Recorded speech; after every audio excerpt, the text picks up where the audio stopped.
In a topsy-turvy season for Tottenham, there's not been too much to cheer about for Ange Postecoglou's side. We're through in the Europa League though, so there's something to cheer about in that regard. But the big key thing this season has been some of the youth players who have come through the ranks.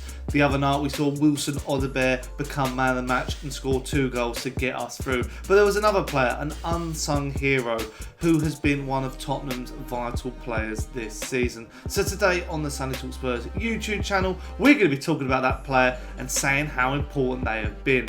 But before we go any further, if you are new to the Sunday Talk Spurs YouTube channel, then drop us a like, subscribe and hit the notification bell, and also leave your comment down below. Who has been your best young player of the season?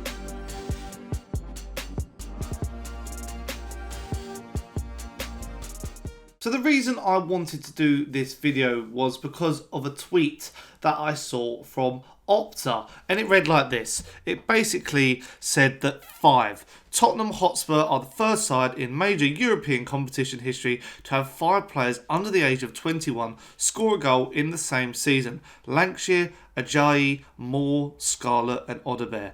Opportunities. And opportunities is, funny enough, the key word and maybe the word of the day, because a lot of Spurs youngsters, whether they've been brought in by the club or from the academy, have been given opportunities this season. And, you know, that may be down to injury, but it's just really good to know that we have got that squad for the future. And I've mentioned it in previous videos about the squad we are building. I'll probably do another video on this quite soon, because there is a talent factory at Tottenham at the moment, and it might not be a team for the now, but it will be a team for the future. And I did a video also a little while ago about Archie Gray, but I'm going to be talking about his partner in crime today, and that man is Lucas Bergvall. I think Lucas Bergvall has been unbelievable for his age. He is an incredible talent, and I think across both legs against AZ Alkmaar, he was the best player, considering he gave an own goal away in the first leg, and he was probably at fault for the other goal in the second leg. But I think when you put it all into perspective,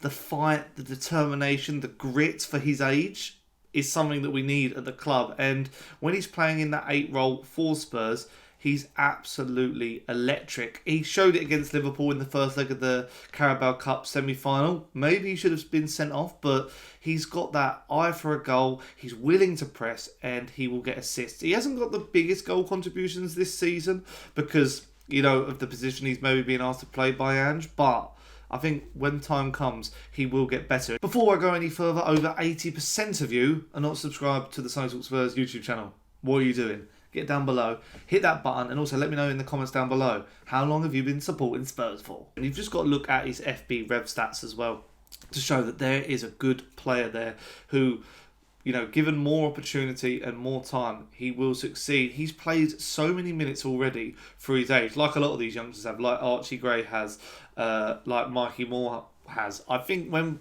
Lucas Bergvall came in, we thought maybe this guy goes out on loan, maybe he becomes a bench option, but no, he's probably been chucked in at the deep end, and I've been impressed with how he's been able to cope with it. I mean, he's sometimes a bit raw, like he started as well, because it's not easy. It's not easy at all. You know, he was one of the best players coming out of the Swedish league, and, you know, working alongside his compatriot Dejan Kulusevski, that's probably helped him as well. I think it's developing him into a good player. A lot of these youngsters, I think we thought they were getting chucked in at the deep end this season for Tottenham, considering where we are in the Premier League table. But Bergvall has thrived. I think he really has, you know, put his head above the parapet, and he's been heard.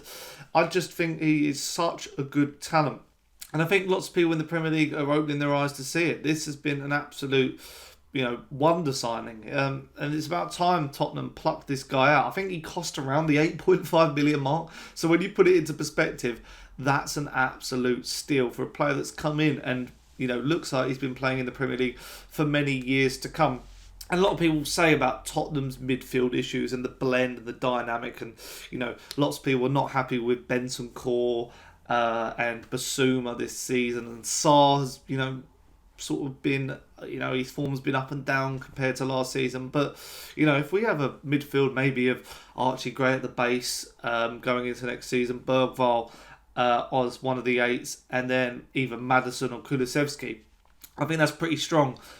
Maybe, you know, might need a bit more of an enforcer in that 6 role compared to Archie Gray. But I think Archie Gray, I've said this as in my last video about him, I think he can play that role really, really well. So I'm a big Lucas Bergvall fan. I think he's got all the capability and skill and determination. That's what I think it is. You know, in those cup competitions, you need determination, and he did not stop running. He, you know, was pressing lost causes. He was covering good ground, and you know, I think his development this season has been telling. And you know, as I say, during a tough season where a lot of youngsters have been chucked in the deep end, he has been able to stay afloat, and I'm very, very impressed with this player.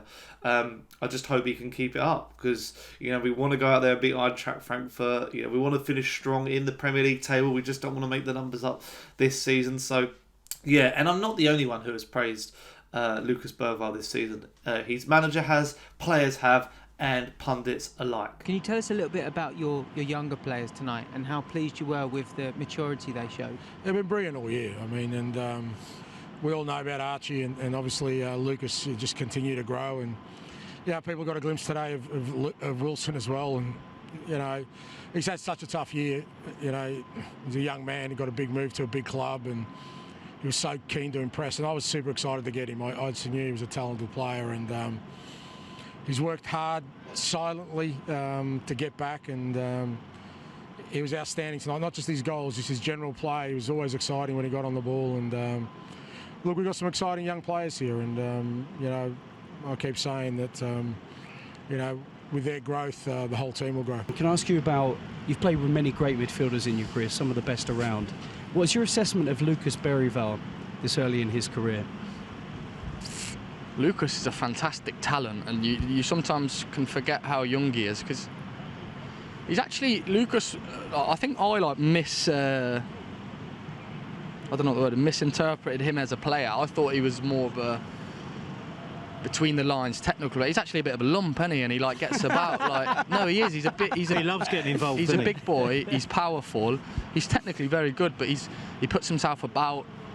I think the number 6 role really suits him, because he can drive forward. He's also learning the discipline under this gaffer of what it takes to be a number 6. And I feel like he's just getting better game by game and relishing playing here in front of our fans. So yeah, bright career ahead for the young man. Do you enjoy the responsibility of because you are looking after him a little bit? I see you talking to him a lot during the games, and obviously away from here as well. Yeah. Oh, listen, like, I've had so many great midfielders that I've played with that have just been like leaders and demanding and helping in any way they can. Jordan Henderson's one that always sticks out for me, and I always mention him because, like, in my first England camps and stuff, he was straight on me, tactically demanding a lot from me, disciplined, and it helped me. And I always remember them early first few camps I had of England, at how much he had an impact on me and by the way I was looking at the game. And if I can be like that towards the younger players we have here, then just trying to help them, use my experience that I've gained over the years. I'm getting on a bit now, 28, so I've been around it for a little bit, but just to try and help them, yeah. How important was it to have your kind of older players leading the way, but also players like Wilson and Lucas, the youngsters, kind of having such big nights? Yeah, massive, and it's brilliant for us, brilliant for the club. Like I keep saying, we've got some real exciting talent. Lucas is growing all the time. You know, people are sort of getting a glimpse of, you know, what Wilson's all about. It's just a shame what's happened to him this year, and he's still working his way to full fitness. So yeah, I just thought the whole group handled it really well. It's great to have, you know, Romero and Mickey. We just looked so solid at the back while they were out there. Never really looked like getting threatened, and just made us look, you know, just a lot more solid as a team. So a lot of positives there. Is it the midfield area that Spurs are lacking? Yeah, well, I don't know. I mean, when Maddison started off again like he normally does, he goes to a club and he does fantastic, and he seems to fade a little bit. I mean, I love him. He's a real good player, but and they bought players in, haven't they? Basuma, you know, Sarr. They bought midfield players in, but they've just getting that team together, isn't it? I don't know. Kulusevski is a good player. You know, they've got some quality there. I think the injuries have really sort of killed them a bit this year, haven't they? They've struggled when they've had. And also, I was reading, and I'll put it on screen now, that Lucas Bergvall has been called up to the Swedish national team. Obviously, Dejan Kulusevski has not made it due to injury and him being out for Tottenham. He's been rested. But when you look at the Sweden side now with Alexander Isak and Viktor Gyokeres, this is a side that could be. They weren't at the last tournament, the Euros, but they could really challenge if they build, some of these youngsters coming through and some of this talent. It's very, very good. I think Lucas Bergvall is not just one for the future, he's one for the here and now. I can't wait to see what his development's going to show, and I think he is an absolute stellar player. But you're going to have to let me know in the comments down below, what do you make of Lucas Bergvall? Do you rate him as highly as I do, or do you think he's still got a few things to learn before, he really fully adapts to the Premier League? If you have enjoyed it, leave your likes, subscribe, hit the notification bell. Over 80% of you are not subscribed, so get down below and hit that subscribe button. Until next time, which will be reacting to the Fulham game, I'll see you guys then. Come on, you Spurs.